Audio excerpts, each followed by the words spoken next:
Good morning traders. आज date आहे 23 जुलै, वार बुधवार. आणि आज जे आपल्याला मार्केटमध्ये ट्रेडिंग करायचं आहे तर त्याच्यासाठीच्या लेवल्स आपले ड्रॉ झालेले आहेत. लेवल्स वरच्या साईडला आहे रेजिस्टन्सची लेवल आणि खालच्या साईडला आहे सपोर्टची लेवल. सपोर्टवरती आपण आलं मार्केट की आपण इथून पुटला सेल करणार आहे आणि जेव्हा रेजिस्टन्स वरती येईल तेव्हा आपण कॉलला सेल करणार.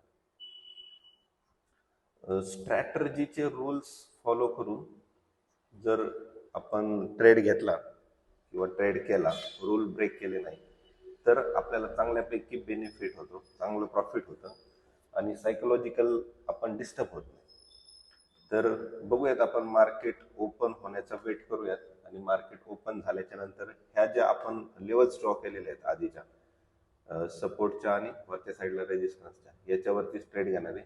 नवीन कुठल्याही लेवल्स आपण ड्रॉ करणार नाही ना, त्याच्यामध्ये आपण कुठली ट्रेंड लाईन ड्रॉ करणार आहे, ना कुठला OI बघणार आहे, ना कुठलं इंडिकेटर्स लावणार आहे. आपण आपल्या ज्या सपोर्ट आणि रेजिस्टन्सच्या ह्या लेवल्स आहेत, ज्या आपण मार्केट ओपन होण्याच्या आधीच, म्हणजे मी या कालच ड्रॉ केलेल्या आहेत. मार्केट जेव्हा क्लोज होतं 3:30 वाजता, त्याच्यानंतर तर दुसऱ्या दिवशी मार्केट ओपन होईपर्यंत आपण या लेवल्स कधी पण ड्रॉ करू शकतो आणि त्या लेवलच्या बेसिसवरतीच आपण आजचा जो काही तो ट्रेड घेणार आहे. तर वेट करूयात आणि बघूयात आपण की आपल्याला कसा ट्रेड मिळतो. ट्रेडर्स, आपण जी स्ट्रॅटर्जी यूज करतो ना कुठल्या मार्केटमधली, तर ती स्ट्रॅटर्जी एकदम सिंपल असली पाहिजे. तर त्याचे जे फीचर्स आहेत किंवा त्याचे जे पॉइंट्स आहेत ते कसे असले पाहिजे, तर पहिला पॉइंट म्हणजे त्याचा स्टॉप लॉस कमी असला पाहिजे. एकदम छोटा स्टॉप लॉस असला पाहिजे. स्टॉप लॉस छोटा असेल तर आपली सायकोलॉजिकल जी कंडिशन आहे ती बिघडत नाही की जास्त लॉस झाला तर आता ट्रेड परत करायचा का नाही. तर त्याच्यासाठी आपला स्टॉप लॉस कमी असला पाहिजे. दुसरा म्हणजे ती स्ट्रॅटर्जी रोज ट्रेड देणारी किंवा रेग्युलरली ट्रेड देणारी पाहिजे, ट्रेड मिळाला पाहिजे.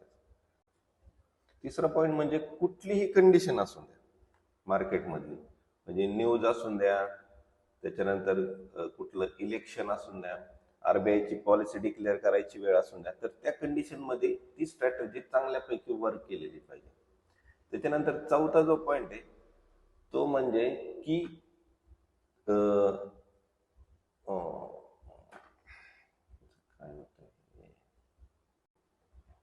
चौथा जो पॉइंट आहे तो म्हणजे मार्केटने आपल्याला एंट्री जी द्यायची ती एंट्रीचा पॉइंट आपला फिक्स पाहिजे.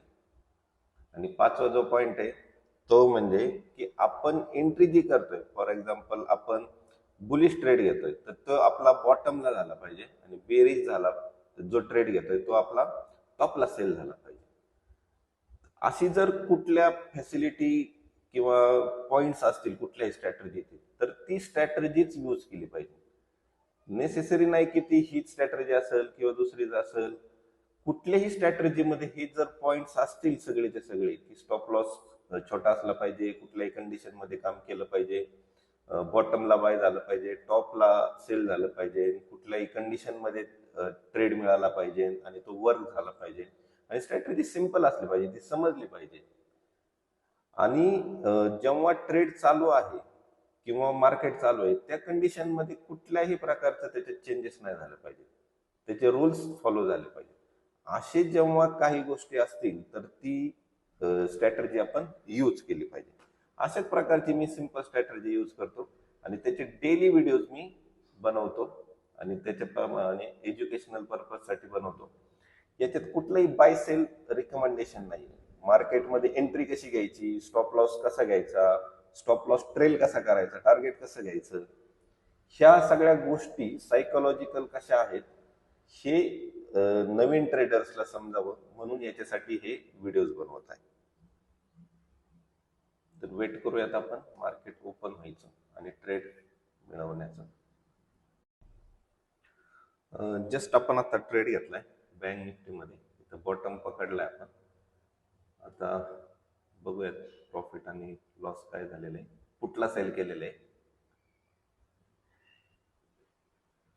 आणि फास्टली मार्केट आता बघा थोडस जास्त प्रमाणात वरती गेल्यामुळे आता प्रॉफिट पण चांगलं दिसायला लागले आपल्याला. 500-600च्या आसपास प्रॉफिट दिसतंय.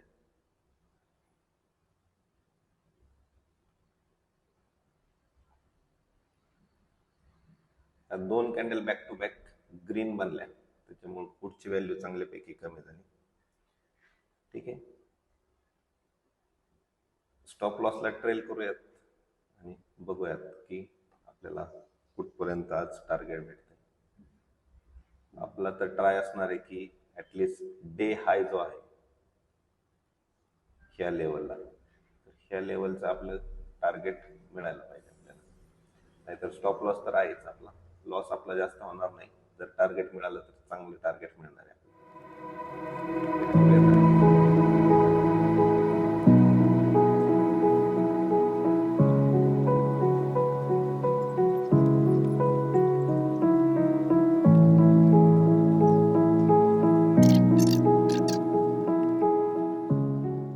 मार्केट फिरलं परत, तुम्ही बघू शकता.